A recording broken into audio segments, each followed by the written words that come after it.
First of all, you had two very likable, very funny, very attractive people in Billy Crystal and Meg Ryan. What's the statute of limitations on apologies? 10 years. Ooh, I can just get it in under the wire. The movies are still all about the stars, and they were just kind of hitting their strides, I think, as popular film actors. And the other thing was this universal question, can men and women really be friends, or is there always going to be the element of sexual tension or possible romance? So it had great stars, terrific acting, and a universal theme. She looked out the window and she saw this man and this woman with these two little kids, and the man had one of the little kids on his shoulders. And she said, "I spy a family." And I started to cry. You know, I just started crying. There were a million things that Meg brought to this besides her ideas and her gift for comedy, and the fact that you felt you were discovering her when you were watching the movie because she'd never had a really big part. I mean, I thought, oh my God, she's just going to be a gigantic movie star. It was so clear. It was so obvious. Harry, you might not believe this, but I never considered not sleeping with you a sacrifice.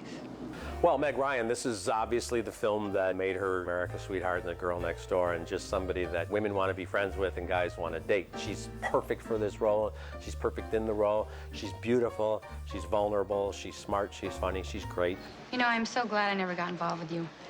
I just would have ended up being some woman you had to get up out of bed and leave at 3 o'clock in the morning and go clean your andirons. And you don't even have a fireplace. Not that I would know this.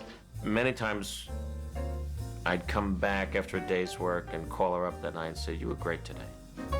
That was so much fun. Yeah, thanks. It's an important movie for both of us, and to be linked with her in the project forever is great. Boy, the holidays are rough. Every year I just try to get from the day before Thanksgiving to the day after New Year's. A lot of suicides. They have chemistry. They just do, because there's something about them that they seem to work as friends and as lovers. As far as the supporting roles, Carrie Fisher has been very funny for a long time, and Bruno Kirby was just one of those character actors who can do anything, and they had just such a funny dynamic. Their own relationship was funny, and then their comments about Meg Ryan and Billy Crystal's characters, they were often voicing what we in the audience were feeling. For months we've been saying you should do it. You guys belong together. It's like killing two birds with one stone. It's like two wrongs make a right. I am a big fan of Carrie Fisher, and I think you get a sense of her humor kind of coming in from the side. We all know a character like that. Ken Darman. He's been married for over a year. Really? Married. She's one of those women that likes to get men that she's not supposed to have. Do you think you could go out with him? I don't know. Because I feel really comfortable with him. You want to go out with Jess? If it would be all right with you. It just fit my personality, that thing. It did. There was no, I didn't have to act. Which is always a goal for me. What do you do with these women? You just get up out of bed and leave? Sure. Well, explain to me how you do it. What do you say? Just have an early meeting, early haircut, early squash game. You don't play squash. They don't know that. They just met me. Harry Met Sally remains a classic for a number of reasons. One, that Nora Ephron script is so damn funny. It just is so sharp, it's so spare, and the way it moves forward in time, every time it leaps at just the right moment, and it lands so solidly. It's like, you know, Nadia Comaneci landing off the theme. It's just like boom, and it goes on, and you're ready for it. It hits at that right exact perfect moment. And it's a romantic film, so you can go and make out in the back row, although then you'll miss some of the good lines. Oh, but Baby Fishmouth is sweeping the nation. I hear them talking. The lines in it are great, and it was the battle between men and women, and both sides were well armed. And that doesn't always happen. I'll tell you what makes Nora Ephron a terrific writer. Obviously, she knows about women and relationships, but she's not condescending to her male character. She knows how men talk and how men think, and unlike a lot of situation comedies, the men aren't just buffoons in her writing. So she gives equal weight to the men and to the women in her films. Since Nora Ephron wrote it, you have this really strong female character who's not, she looks like the girl next door, but she's very idiosyncratic. Do you have any Bloody Mary mix? Yes. No, wait. Here's what I want. regular tomato juice, fill it up about 3/4, then add a splash of Bloody Mary mix, just a splash, and a little piece of lime, but on the side. At the same time, you have the male character and you have Rob Reiner standing there behind the camera kind of advocating for him. And I think it's very well directed by Rob Reiner. And there's that kind of symbiosis between the two of them. And the comic timing is there and the focus is there. Nora brought a tremendous perspective to this thing. She's represented there with Sally, I'm represented with Harry, and it's honest. It is the way people really feel. I think Rob Reiner's strength as a director is he's a terrific storyteller. He does very different genres, and here he's doing something that's right down his strike zone, you know, the romantic comedy. He knows what's funny. He also knows that you need to have a certain believability and authenticity to your characters in order for us to really laugh at their plight. So this is, I think, you know, one of his best films. 2, please. Yeah, right over there. Yes, I have. No, you haven't. It just so happens that I have had plenty of good sex. In 1989, when it first came out, it was just so fresh. I mean, there's something about it even now, looking at it, that it seems like it was made yesterday, except for the haircuts. But it's so immediate.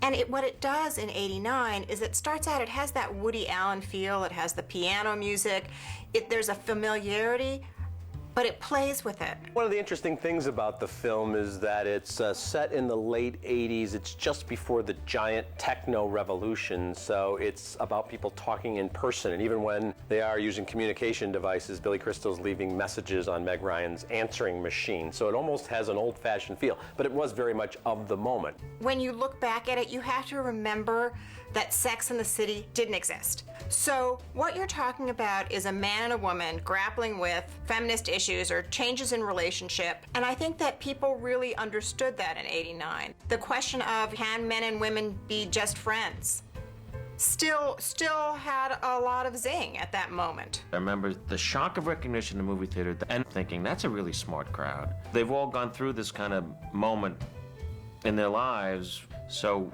this movie over time remains timeless because it's about the beauty of falling in love, and you hope for yourself that happens to you. It's like most of the time you go to bed with someone, and then she tells you all her stories, you tell all your stories. Well, with Sally and me, we'd already heard each other's stories. So once we went to bed, we didn't know what we were supposed to do. But this was a very honest film in terms of exploring relationships between men and women, in which we see that, yeah, they can be friends, but the truth is that in most cases, there's always that kind of moment where you're thinking, well, what if we did this or that? And at the time, that was a pretty bold thing to explore in a film. It really nailed how we live. And I think in this case, you have a movie that's so crystal sharp in its writing. Maybe someone had said transitional guy, or maybe someone said, oh, you're high maintenance, but by putting it up on the screen and millions of people seeing it, it becomes part of the culture.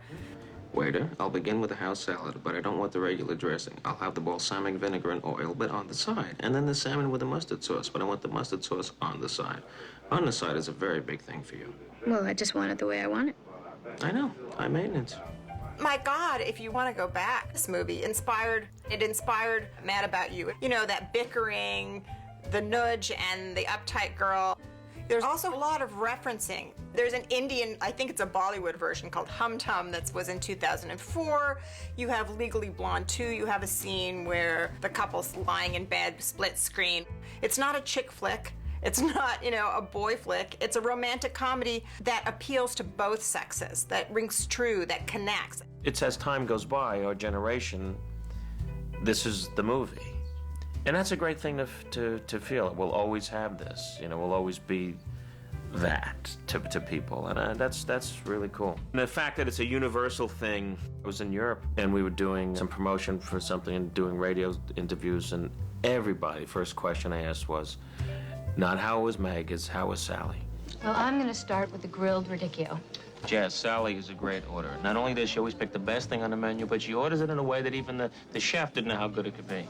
It's fascinating to me because now I go on the internet and there, when Harry Met Sally quizzes where it says what was Billy Crystal wearing in the scene at the Metropolitan Museum and things like that, which I do not know the answers to most of the questions. And when you see a movie that has that kind of thing where people who are 17 and 18 see it as a rite of passage to adulthood, it still works. It's beyond your wildest dreams. Go ahead. It's not one of my favorites anyway. It's gonna be okay. This is a case where everybody is doing their best thing and doing it well and bringing out the best in the other people around them. It's a great collaboration. Look, it's a dream come true when you make a movie like this. This little movie, this little teeny under the radar movie that opens in something like 90 theaters its first weekend. It hits on basic truths about men and women. Now, I don't know anything any more than anybody else knows, but I know what I know about me. I know what I'm feeling. I know what I'm going through. So if I can reflect that in a movie, people will definitely draw from it and be influenced by it. That's the way it is with everything. We're all influenced by other people.